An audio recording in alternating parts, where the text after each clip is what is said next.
They tied his arms behind his back, and pulled until his shoulders left their sockets. The whip cracked against his skin in the middle of the marketplace, in front of people who had once lined up for hours just to hear him speak. This was not a criminal being punished. This was the most trusted legal mind in the city of the Prophet Muhammad, peace be upon him. And he had done nothing, except tell the truth. Let's begin. Medina, in the early years of the 8th century, was not just a city. It was a living archive. Walk through its streets back then and you'd pass men who had personally heard hadith from the companions of the Prophet Muhammad, peace be upon him. Men who were, in a sense, walking bridges to the Prophet's own household and generation. The mosque at the city's center wasn't just a place of prayer. Between the 5 daily prayers, its columns and courtyard filled with circles of students, palm frond shade offering some relief from the desert heat, ink drying on parchment, elders correcting the recitation of anyone who slipped. Knowledge wasn't something you looked up. It was something you sat for, waited for, sometimes traveled years for. Into this world, in the year 93 after the Hijra, a boy was born into a family that already belonged to it. His name was Malik ibn Anas ibn Malik ibn Abi Amir al-Asbahi. His family's roots traced back to Yemen, to the tribe of Himyar, but generations earlier, his ancestors had settled in Medina and made it their home. And this mattered, because in Medina, lineage of knowledge was its own kind of nobility. His father's grandfather, Abu Amir, was remembered by some as having ridden alongside the Prophet, peace be upon him, himself in nearly every expedition. His grandfather, Malik ibn Abi Amir, was one of the great scholars of his generation, trusted enough to help in the writing of the noble Quran during the caliphate of Uthman ibn Affan, may Allah be pleased with him. So when people say Malik was born into knowledge, they mean it literally. He didn't choose this world. He inherited it. But here's something the polished biographies tend to skip over. Malik, as a boy, was not the picture of the disciplined scholar he'd become. He loved pigeons. He loved birds. He'd spend long stretches of his childhood chasing them across rooftops instead of sitting in the circles of knowledge his family had built their name around. One day, Malik was around 10 years old. His father called him over and asked him a question. A simple test, meant to see what the boy was absorbing. And Malik couldn't answer it. Picture that moment for a second. A household stacked with scholars, hadith transmitters, men whose names would be repeated for centuries. And the son can't answer a basic question his own father puts to him. It could have ended there. A footnote. A boy who loved birds more than books, in a family that produced legal minds. But something shifted in him. Maybe it was his father's disappointment. Maybe it was his mother, who, as the stories tell it, was the one who truly pushed him toward the scholar circles, dressing him properly herself and sending him out with the words that he should go and sit with the people of knowledge before he sought anything else. Whatever it was, Malik went from the boy who couldn't answer a question, to a boy who would not leave the company of the men who could. There's a detail in the old accounts that's easy to rush past, but it says everything about how seriously this shift was taken in his household. His mother didn't just tell him to go and learn. She prepared him for it the way you'd prepare someone for a formal audience, dressing him in his finest clothes, wrapping his turban herself, making sure he looked the part before he ever opened his mouth in front of a scholar. Then she told him plainly, go to Rabi'a, and learn his manners before you learn his knowledge. Manners before knowledge. Sit with that for a second. In a household built entirely around the pursuit of sacred learning, the very first lesson Malik was given wasn't a hadith, wasn't a ruling, wasn't a chain of transmission. It was, how you carry yourself in front of knowledge matters as much as what you walk away with.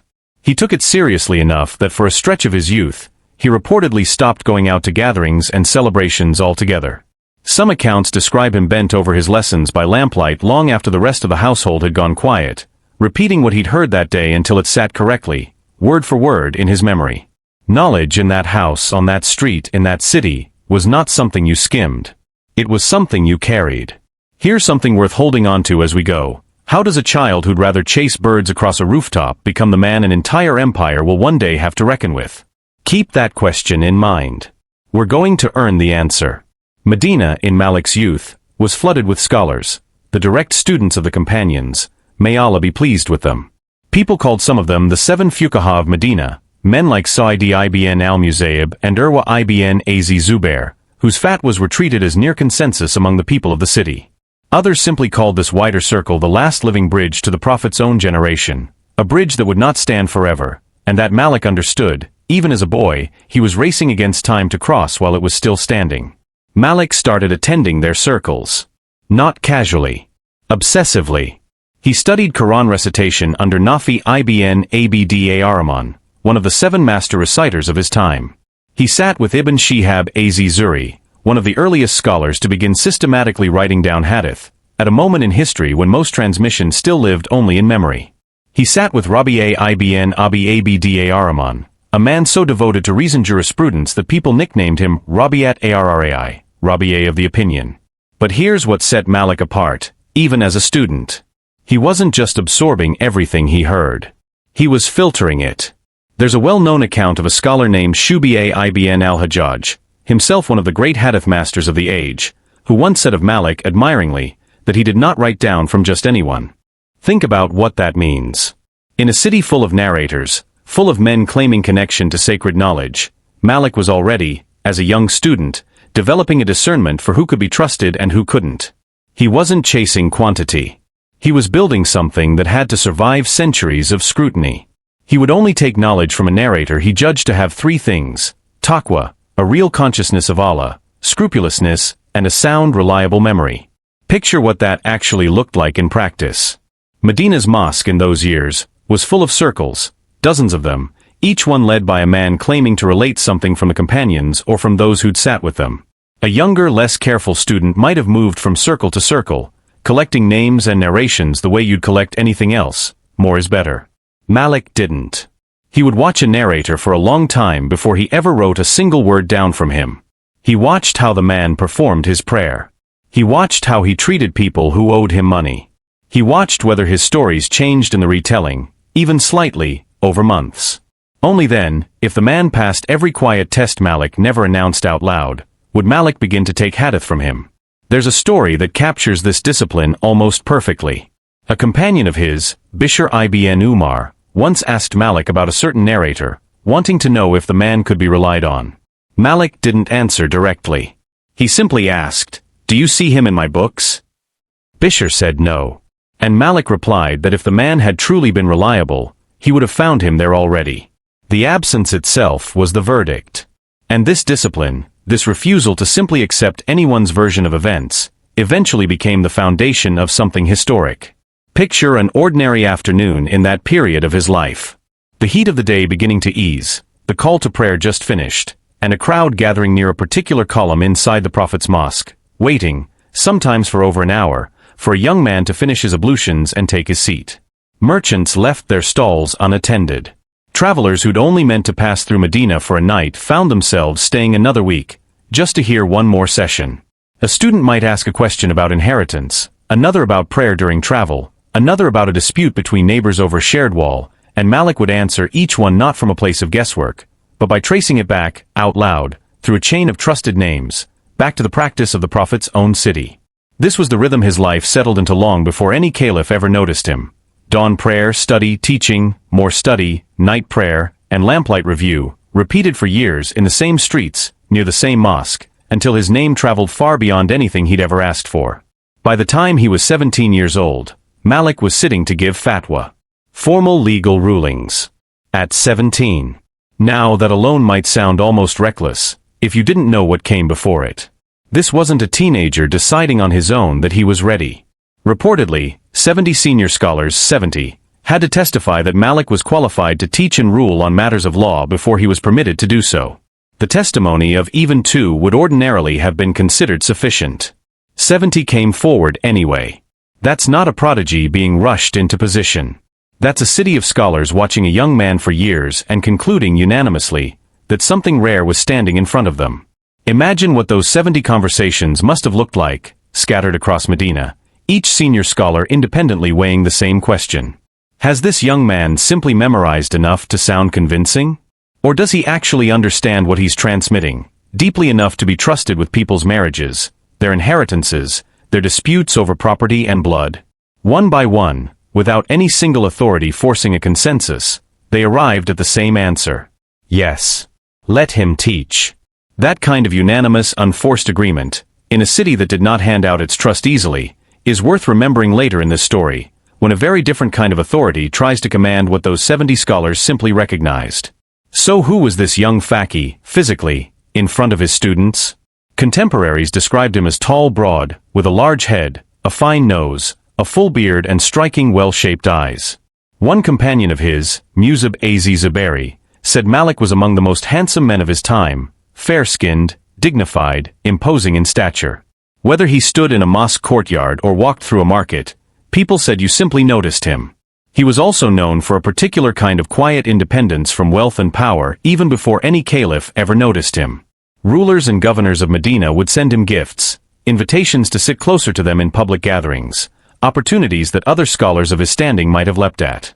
Malik, by most accounts, kept his distance from all of it, preferring the mosque, his own modest household, and the steady stream of students who came to him rather than the courts that occasionally came calling. But it wasn't his appearance, or even his early independence, that built his name most of all. It was his method. Malik began to formalize something that had, until then, mostly lived in the minds and memories of individual scholars, a structured collection of hadith, sayings and actions of the Prophet Muhammad, peace be upon him, cross-checked against the actual living practice of the people of Medina. Not theory. Not abstraction. The lived, breathing legal culture of the very city where the Prophet, peace be upon him, had built the first Muslim community. He called it, or rather, history came to call it, al-Muwatta, the well-trodden path. Some say the name reflects how smoothed out and agreed upon its contents were, refined over years, checked and rechecked, until scholars across the Ummah could walk it without stumbling. This wasn't a book Malik sat down and wrote in a season. By his own account, and by the account of those closest to him, he spent decades on it, presenting drafts to other scholars of Medina, listening to their objections, quietly removing anything that even one trusted peer could seriously challenge.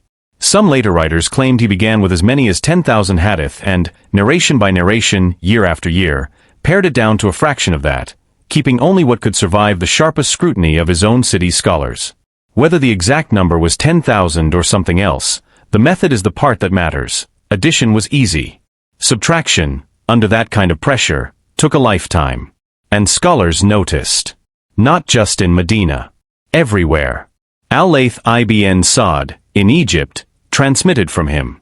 Al-Azza'i, in Syria, transmitted from him. Both of the great Sufyans, Sufyan Ath-Thawri and Sufyan ibn Uyayna, transmitted from him. A brilliant young student named Muhammad ibn Idris, who the world would come to know as Imam Shafi'i, sat directly at his feet, and would later help build one of the four great schools of Islamic law partly on that foundation. Even Imam Abu Hanifa's own closest students, men like Muhammad ibn al-Hasan and Qadi Abu Yusuf, studied with him or transmitted through intermediaries. Some of these students stayed only a season, others for years, sleeping near the mosque, surviving on little, just to be close enough to ask a single follow-up question after a session ended. Shafi'i himself, still a young man when he arrived in Medina, reportedly had to arrange for someone to read the Muwatta aloud to Malik from memory in his presence, because he was too poor at the time to afford his own copy of the manuscript. Malik listened, corrected him gently where needed, and let him continue.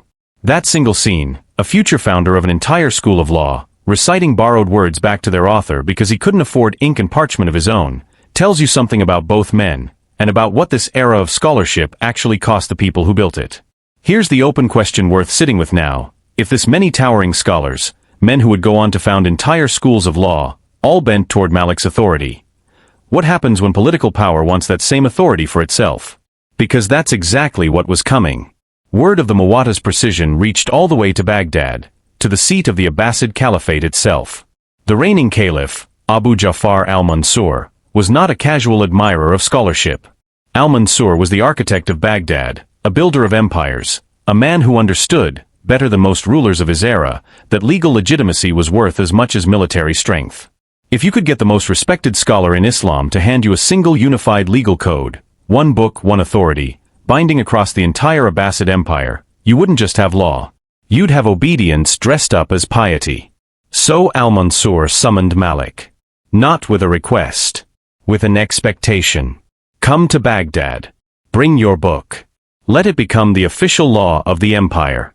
Some accounts even describe Al-Mansur making the case to Malik's face during Hajj season, laying it out almost like a business proposal between equals. Hang the Muwatta on the walls of the Kaaba itself, he reportedly said.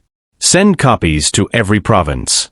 Force every judge in every city, from Andalusia to Khorasan, to rule by nothing else. One book. One law. One caliph standing behind both. Picture the scale of that offer. Not just fame. Imperial endorsement. The kind of proposal that could make a man's name outlive nations. The kind of offer most scholars, in any century, would have accepted before the caliph even finished the sentence. And Malik said no.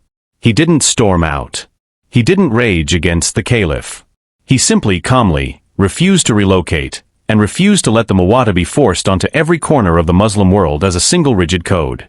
His reasoning was almost shockingly humble for a man being handed that kind of power. Knowledge, as he understood it, had already spread. The companions, may Allah be pleased with them, had scattered to different lands, carrying different narrations, different rulings suited to different peoples and different circumstances. To flatten all of that into one imposed law, he believed, would do violence to the very diversity of scholarship the Ummah had organically built. He would keep teaching. In Medina. Sitting where he had always sat, near the mosque of the Prophet, peace be upon him himself. Now, hold that image in your mind. A scholar has just told the most powerful man in the Islamic world no. Calmly. Without apology. What do you think happens to a man who tells an empire no, and then keeps living quietly in the same city, teaching the same lessons, as if nothing happened? You might assume that would be the end of it. A brief, tense moment, smoothed over by mutual respect. It wasn't. Political tension in the empire was already simmering by the time Al-Mansur's request reached Malik. And it was about to boil over, in a way that would put Malik directly, personally, in the path of imperial fury. A descendant of the Prophet's family, Muhammad ibn Abdullah ibn al-Hasan, a man history would remember by the title and Nafs az-Zakiyyah, the pure soul, rose up against Al-Mansur's rule in Medina itself. He believed the Abbasids had betrayed the promises that had brought them to power, promises made to the Prophet's own descendants, promises of justice over dynasty. And he moved to challenge them directly, in the very city where the Prophet, peace be upon him, had built the first Muslim state. For a moment, it looked like it might actually work. A Nafs az-Zakiyyah had real support in Medina. People remembered his family, respected his claim, and were tired of a distant caliphate in Baghdad that many felt had drifted from the values it once promised. Word of the uprising spread quickly through the city's markets and mosques, and for a brief window, Medina itself felt like it might slip entirely out of Abbasid hands. Al-Mansur's response was swift and total. Troops moved. Messengers rode. He needed Medina locked down. Loyal. Silent. So the governor of Medina, Jafar ibn Sulayman, the caliph's own cousin, began forcing the people of the city to publicly swear an oath of allegiance to Al-Mansur. Not asking. Forcing. Soldiers moved street by street, gathering shopkeepers, farmers, and heads of households, lining them up to repeat words most of them had no real conviction behind, words extracted under the plain, unspoken threat of what would happen if they refused. It wasn't a ceremony. It was a test of submission dressed up as one, and everyone standing in those lines understood the difference. And this is where Malik, a man who had deliberately stayed out of the rebellion, who had no interest in political conquest, found himself pulled directly into the center of it, because of a single hadith he had transmitted for years, one that had nothing, on the surface, to do with any caliph at all. The hadith was simple. The divorce of one who is coerced does not take effect. A ruling on marriage. On consent. On the idea that a pledge made under duress, under threat, under force, carries no real weight. But the rebels supporting an Nafs az-Zakiyyah picked it up and turned it into something else entirely. If a coerced divorce is invalid, then a coerced oath of allegiance, forced onto the people of Medina at the point of a sword, is invalid too. Suddenly, Malik's careful legal scholarship, a ruling about personal private matters, had become the intellectual backbone of a rebellion against the Abbasid Caliphate. Al-Mansur heard about it. And he was furious. He sent word demanding Malik stop narrating that hadith. Just stop repeating it. Quietly let it fade. And then, because rulers rarely trust a single warning, Al-Mansur sent a spy. Someone to test whether Malik had actually complied, or whether he was still, privately, teaching the very words that were undermining an empire. The spy came, asked his question in front of a crowd of Malik's students. And Malik answered him the same way he always had. Publicly. Without flinching. Without softening it for the room. He had built his entire life around one principle: Only report what you know to be sound, and never distort it, not for money, not for power, not for fear. That principle didn't come with an exception clause for caliphs. Al-Mansur got his answer. The order came down. Malik was arrested. They didn't simply detain him. Soldiers dragged him from among his own students, out into the open, where the entire city could see. They bound his arms behind his back and pulled them upward, past the point the human shoulder is built to bend, until something inside gave way. A punishment designed not just to hurt, but to humiliate, to strip a man of his composure and his dignity in front of the very city that revered him. Then came the whip. In public. Where his students, his admirers, the ordinary people of Medina who had lined up for years just to sit near him, could watch it happen. Try to sit with that image for a moment. A man well past 50, one of the most respected legal minds alive on earth, strung up in the marketplace of the city of the Prophet, peace be upon him. Dust in the air. The crowd going silent, then murmuring, then silent again. Not for treason. Not for violence. Not for plotting against anyone. For repeating honestly in front of witnesses, a ruling he had taught for years before any rebellion ever existed. Somewhere in that crowd, students who had memorized his rulings word for word stood and watched their teacher's composure tested in a way no lesson had ever prepared them for. And through it, according to what's been passed down about him, Malik did not recant. He did not soften the hadith to make the pain stop. Some accounts even say the injury to his shoulder affected how he could pray for a long time afterward. He carried the mark of that day for the rest of his life. In the days after, as the story is told, students came to check on him, some expecting to find a broken man, ready to quietly retire from public teaching altogether. Instead, they found him back in his usual place near the mosque, his arm bound, his composure intact, still willing to answer whatever question was put to him. He reportedly bore no outward bitterness toward Al-Mansur personally, framing what had happened as something to be met with patience rather than revenge, a private test between himself and Allah rather than a grievance to be nursed against any one ruler. Whether that composure came easily or was hard-won in private, nobody who was there could say for certain. What they could see was that it held. This is the moment the title of this video points to. Not the flogging itself, though that's the scar everyone remembers, but what came after it. Because getting flogged by an empire is one thing. What Malik chose to do next is the part almost nobody expects. Word of what had happened spread across the empire almost as fast as the Muwatta itself had. And something strange occurred. Instead of destroying Malik's reputation, the flogging elevated it. People didn't see a rebel who'd been justly punished. They saw a scholar who had refused to bend even under torture. His credibility, instead of collapsing, hardened into something almost unshakable. Eventually, reports say, Al-Mansur himself began to regret what had been done. Whether out of genuine remorse or political calculation, probably both, the Caliph reportedly apologized to Malik directly, and asked him, sincerely this time, to forgive him for what had happened in that marketplace. An empire, in that moment, was doing something empires rarely do. Admitting it had gone too far against a man who owned no army, no title, no province, nothing but a reputation for telling the truth. And then Al-Mansur made an offer that most men in Malik's position would have found impossible to refuse. Come to Baghdad. Live in the capital of the empire. Bring your book, your students, your legacy, and let the caliphate itself become the platform for what you've built. Wealth. Protection. A guarantee that nothing like the marketplace would ever touch him again. Prestige beyond anything Medina, a modest desert city compared to the grandeur of the new Abbasid capital, could ever offer a scholar. Baghdad, by this point, was a marvel. A perfectly circular city, purpose-built by Al-Mansur himself, with palaces, canals, libraries, and markets drawing merchants and scholars from as far as China and Andalusia. Medina, by comparison, was dust, palm groves, mud brick homes, and a single ancient mosque. On paper, there was no contest. One city represented the future. The other represented, simply, the past the Prophet, peace be upon him, had once walked through. Think about what was actually being weighed here. On one side, safety, comfort, and the endorsement of the most powerful office on earth. On the other, a city that had just watched him flogged in its own streets, and a caliphate that had already shown exactly what it was willing to do to him. And Malik said no. Again. He would not leave the city of the Prophet, peace be upon him. Not for money.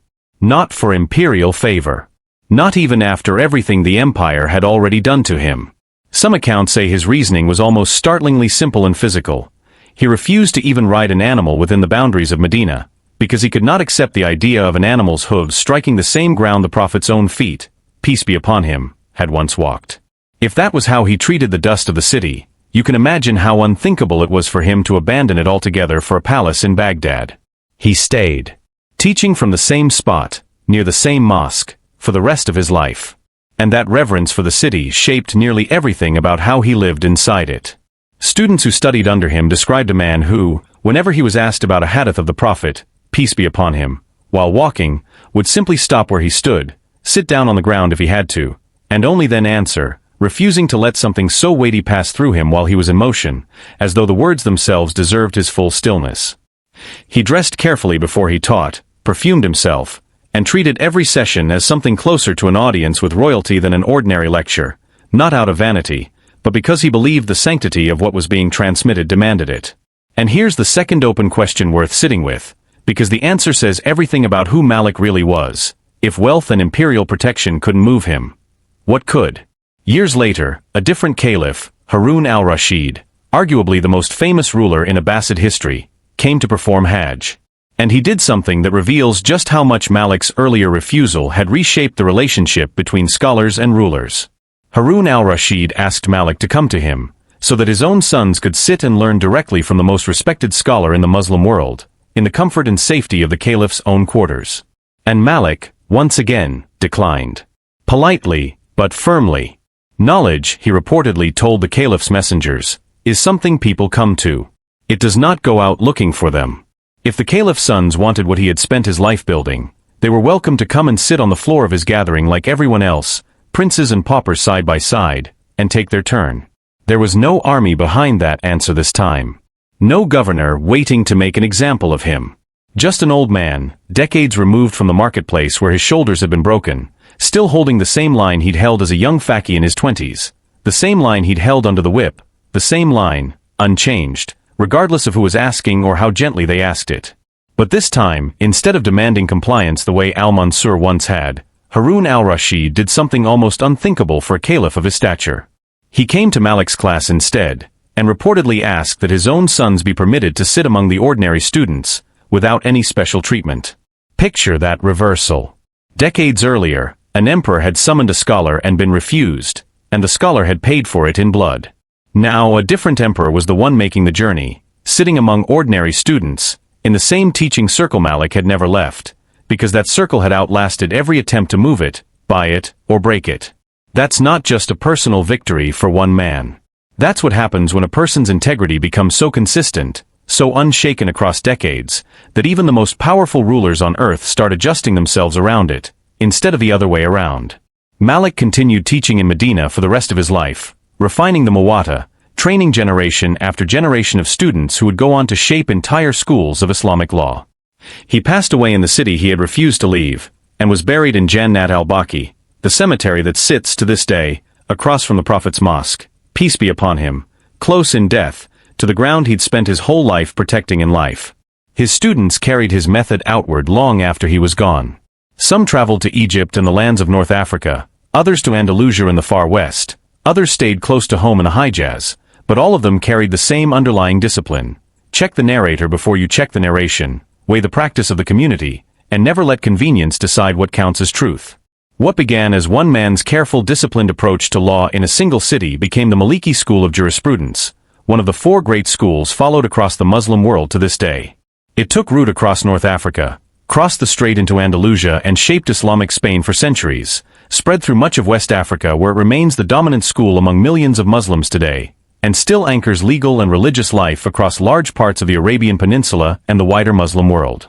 A young man who once couldn't answer his father's question ended up, centuries later, quietly shaping how vast populations of people pray, marry, trade, and settle their disputes, most of whom will never once hear his name. Meanwhile, the empire that once flogged him has long since crumbled into history, its circular capital, its palaces, its caliphs, reduced to pages in the same history books that still carry Malik's rulings forward, largely unchanged, into mosques and courtrooms he never lived to see. So what do we actually take from this story? It would be easy to reduce it to stand up to power and you'll be rewarded. But that's not quite honest, and it's not quite what happened. Malik wasn't flogged and then instantly celebrated. He suffered first. His body was genuinely, permanently marked by that day in the marketplace. There was no guarantee, in the moment his arms were pulled from their sockets, that history would remember him as anything more than a defeated old scholar who'd made a costly miscalculation. What Malik modeled wasn't a promise that integrity always gets rewarded quickly, or visibly, or in your own lifetime, in the way you'd hope. What he modeled was something quieter and harder. That some things, a person's word, a scholar's honesty, the refusal to let power dictate what's true, are worth more than comfort, more than safety, more than the favor of the most powerful man alive.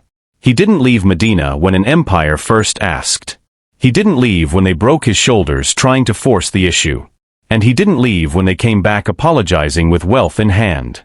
Some men build monuments. Malik built a method, a way of testing truth, testing narrators, testing power itself, and then simply refused to move from where he built it. Think about how easily this story could have gone differently. If Malik had softened that one hadith, even slightly, when the spy came asking. If he'd found a diplomatic way to say what the rebels wanted to hear without quite saying it. If he'd accepted Al-Mansur's very first invitation to Baghdad and let the book become law by decree instead of by consensus. Any one of those smaller, easier choices would have spared him the whip, and the world would likely never have heard of a scholar who refused to leave Medina, because there would have been nothing remarkable left to refuse. It was the accumulation of small refusals, made consistently over decades, under pressure that got heavier each time, that turned an ordinary faqih into someone whose name is still invoked, over 12 centuries later, whenever people speak about integrity in the face of power. That's the real inheritance here. Not the flogging. Not even the forgiveness that came afterward. Just a well-trodden path, laid down one honest answer at a time, still being walked today by millions of people who will never know his face, but who, without realizing it, trust his name. Thank you for watching.